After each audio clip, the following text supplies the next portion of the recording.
Alright guys, so in this video we're taking a look at the Eachine Novice-III. It comes as a ready to fly kit here.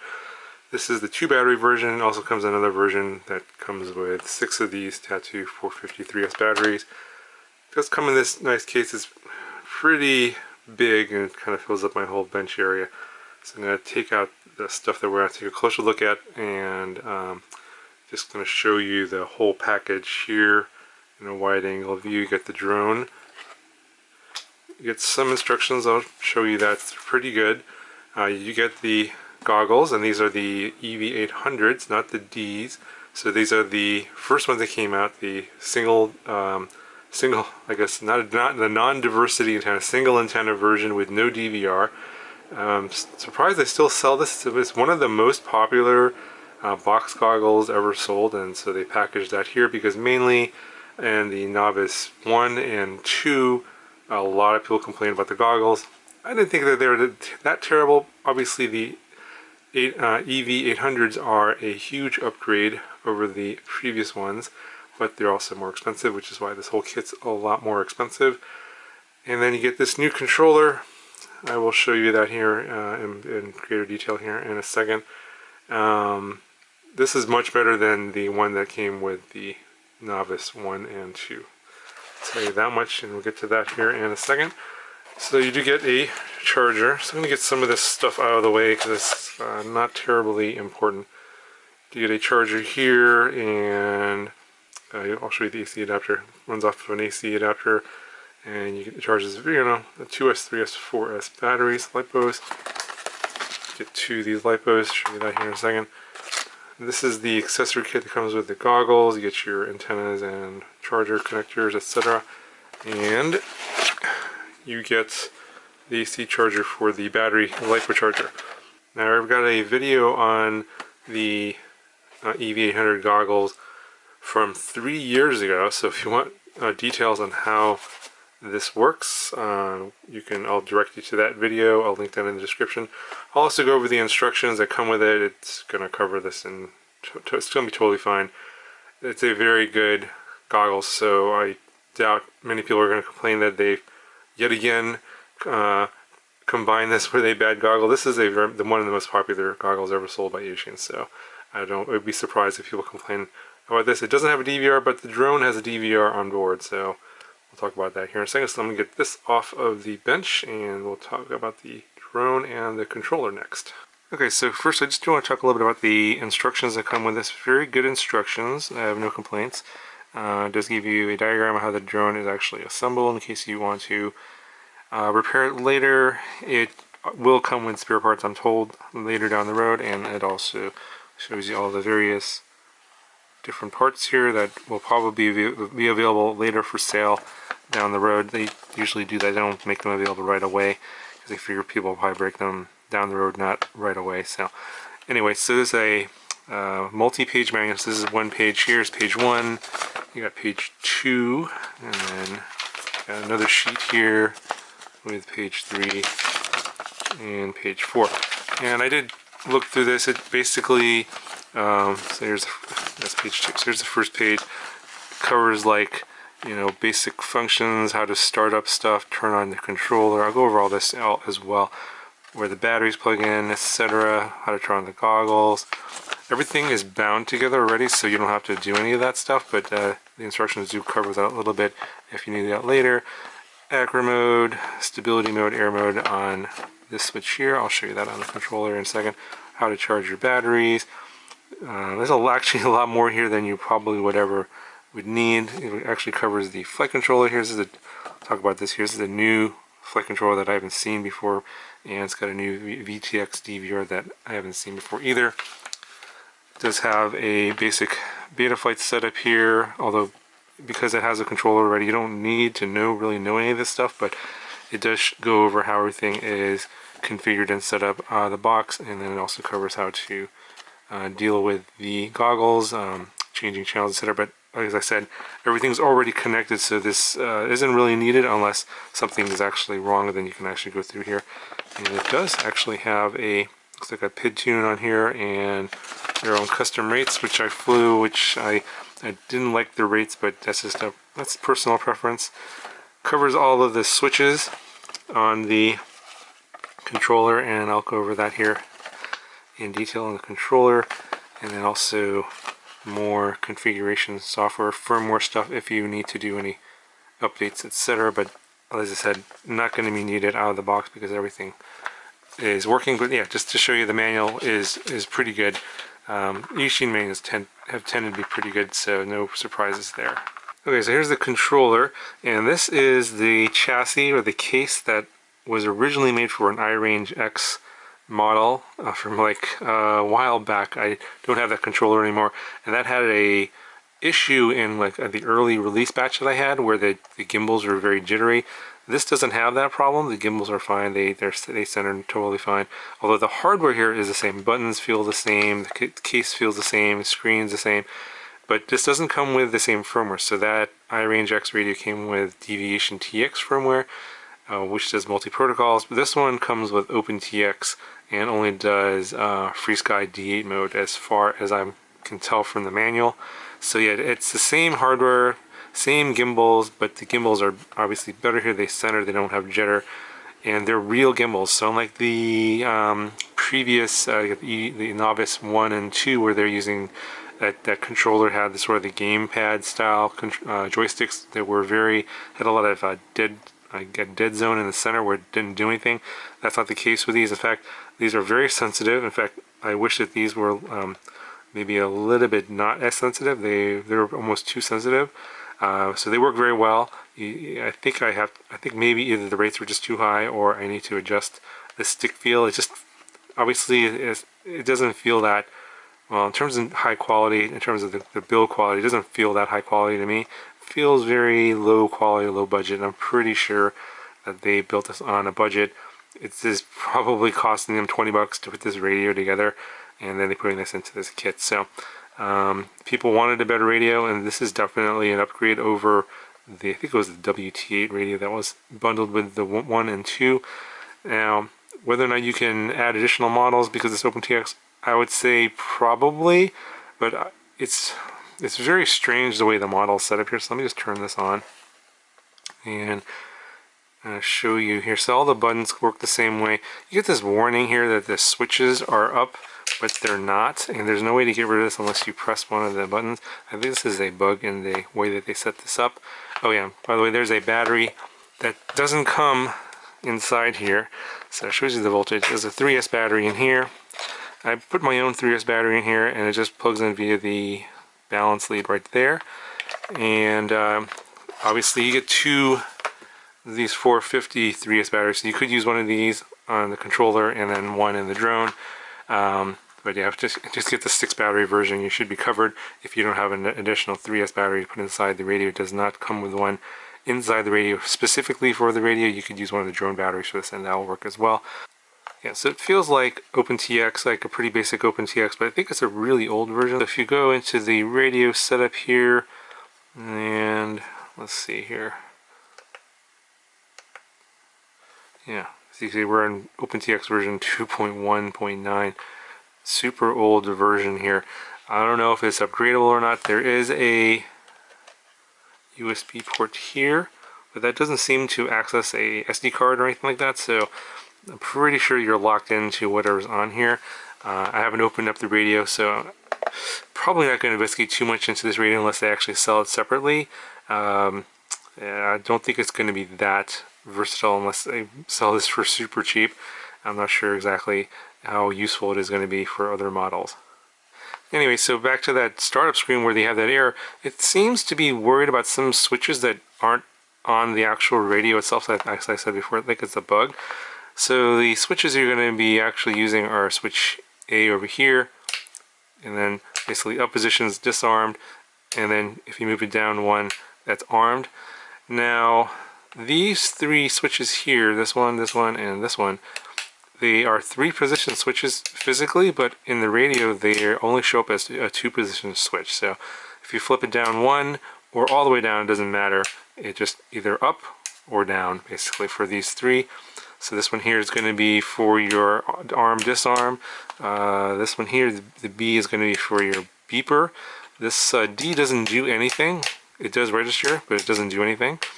And then this one here, C, is going to be for your different modes. And actually, this 3-position switch actually is configured as a 3-position switch in the radio.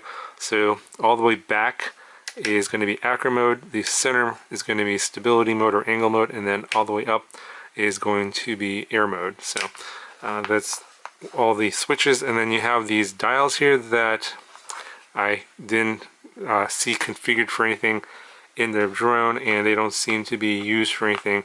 I'm not exactly sure what they're for. Maybe this was for a different purpose or different model. Not exactly sure. Got the trim buttons here, don't use those, and then navigation buttons here, up, down, right, and left. Instead of a pad, you have 4 buttons here, so it's a little hokey. It's kind of hard to use, but you get used to it after a while. Okay, so talk about the drone itself here. So we got a 3-inch, sort of a toothpick style drone micro. It's not really a toothpick, it's kind of too heavy. But it comes with pretty nice specs, 1203 motors. Yeah, these are Eachine branded 1203 5500 kV motors. I would think that this kV could probably go 4S if you want to push it, but they tuned it for 3S, so I would stick to that. It seemed like it was fine. The HQ 3x2 props, nothing wrong with these props, very good props for this class of model. You've got a Caddx EOS 2 for your FPV camera, and then you got a stack here, which is actually whoop boards. Actually, the flight controller is actually a whoop board that's rotated here. That's kind of like the way the Larva X HD is. I'm not exactly sure why they're doing it like this, but this is what that board is. This is a flight controller, and it has a 4-in-1 ESC. And it's got the receiver in here as well. As you can see, this receiver has a diversity setup here, unlike a lot of their previous, I guess, sort of crazy style boards that come with a little dinky antenna, or you can add an external antenna. This is actually an SPI receiver, D8 mode, that is using 2 diversity antennas here. They actually plug in via a UFL connector on the underside of the board. Whether or not this is an improvement in terms of range, hard to say. I'd say it can't hurt because it's actually a true diversity antenna. You can actually, get better range this way. I would think it'd be better, but I haven't really tested it. It does seem like it's fine, but I didn't really do any range testing. But I think that this board is probably going to appear later in more products because it is a new board. So if I see that down the road, I may do more testing on that if you're interested. And if you're thinking about doing your own special custom builds, this board I think will be available for sale as well. Down the road as well. Now, this VTX here is a new 20x20 DVR VTX. I think it's based on the Happy Model Diamond VTX, but this one does 25, 200, and also 400 milliwatts. So the Diamond VTX only does up to 200 milliwatts. This one will do up to 400 milliwatts. You got the same 2 buttons here. I think this one here starts and stop video, and this one here is for changing your bands, channel, and power. And you got on this side your lights for your bands, channel, and power, and your slot for your DVR recordings. It has the same specs for the DVR recording, like 16 megabits, and it's 720p video, so it records analog video straight to that. That's why the goggles don't have a DVR. You can record your flights on here on a micro SD card up to 32 gigabytes. And while you can change your bands, channel, and power via the button, the instructions do show you that. You can just do all that via the Betaflight OSC. That's just easier, and Smart Audio is already set up for this and works totally fine. Yeah, so the frame itself, 3mm bottom plate, looks like a standard X, and then you have this top plate here with some LEDs underneath and a buzzer, and so it's plugged in right here, and that's all programmed into the flight controller, so you can change those colors if you want. You can kind of see the LEDs on the underside of the top plate right there, so that's kind of an interesting touch. Can't really see it when you're flying, but yeah, those are all set up for you if you are into lights and that kind of stuff. Alright, so for those of you guys that are wondering how much it weighs, it's coming in at 68 grams, and with the 3S 450, we're coming in at 108.7, so not too bad for 3S sort of toothpick class with a 3-inch prop here. I think that the all-up weight is, it's not bad. Anyway, so I'm going to get to the flight footage. I'm really curious if you guys think that by adding better components like a better controller and a better set of goggles and raising the price, I think it's like $220 for the 2 battery version. I think it's like 250, 60, something like that for the 6 battery version. Let me know if you think that's better, or if it's better just to not bundle it at all. But then, you know, what do you do for people that don't have any gear at all? I'm really curious to see what you have to say, what you guys have to say about that in the comment section below, because I'm not sure if there's a really good solution. Because if you want to give people better stuff, you're gonna have to charge them for it. But if you're only thinking about price and just to get them in the air, then of course the quality of those components are going to be not as good. So, which do you think is better? Eachine, or the Novice-III and more expensive, or go with like something cheaper like the Novice-II and, you know, worse components? Really curious what you guys have to say about that. And here is the flight footage for you. Okay, so we have a couple different modes here. Let's see. Okay, so we have acro, stability, and air mode. So I'm gonna go right into air mode. And arm.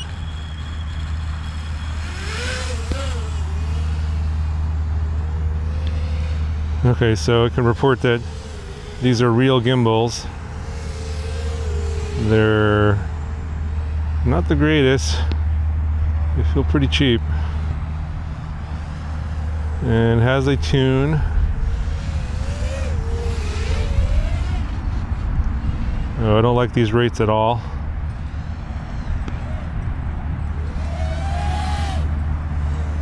It's flying though. Definitely better experience than on the Novice 1 and 2.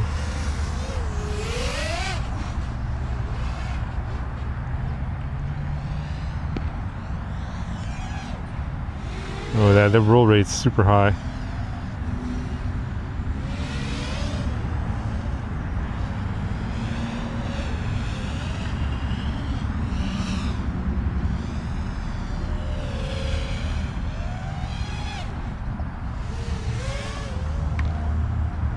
Let's see, they're getting pretty erratic RSSI readings over here, not that far away, but I have control.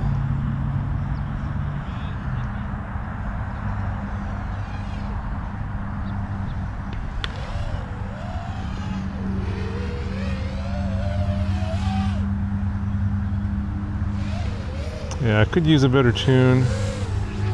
It's not terrible. And I think the KB, these motors, are a little low for 3S. So it feels a little underpowered, but you're going to get more flight time. I think they're advertising like 8 minutes of flight time or something ridiculous like that. Yeah, if this is sort of aimed at a first-timer beginner, maybe less power is better. Can't argue with that.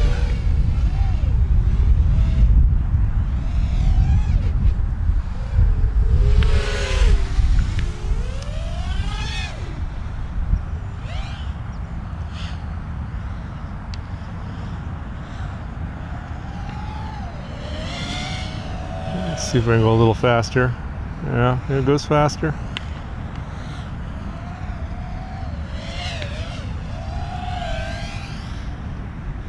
Yeah, so overall it just takes getting a little used to. It's rates I don't really fly,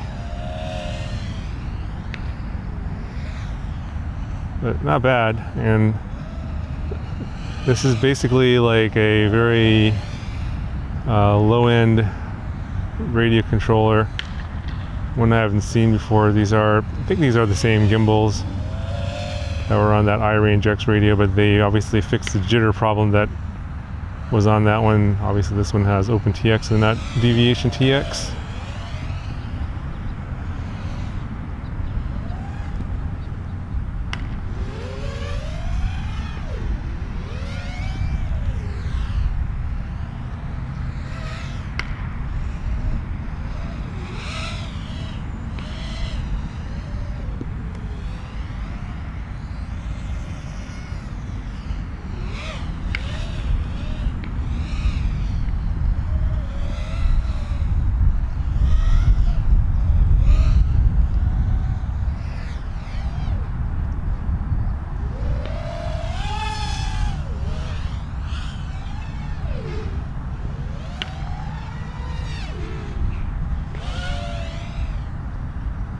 Yeah, overall, not bad. Not bad at all.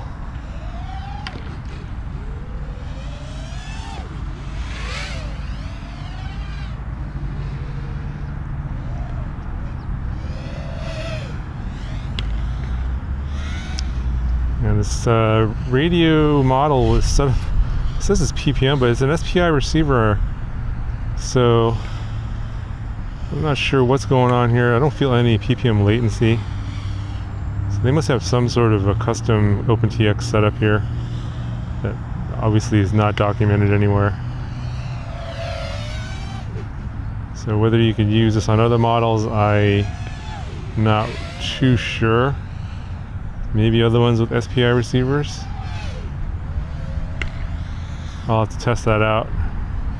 I'm sure a lot of people are going to be interested in this controller, depending on how much it costs. And I don't know if it's going to be sold separately.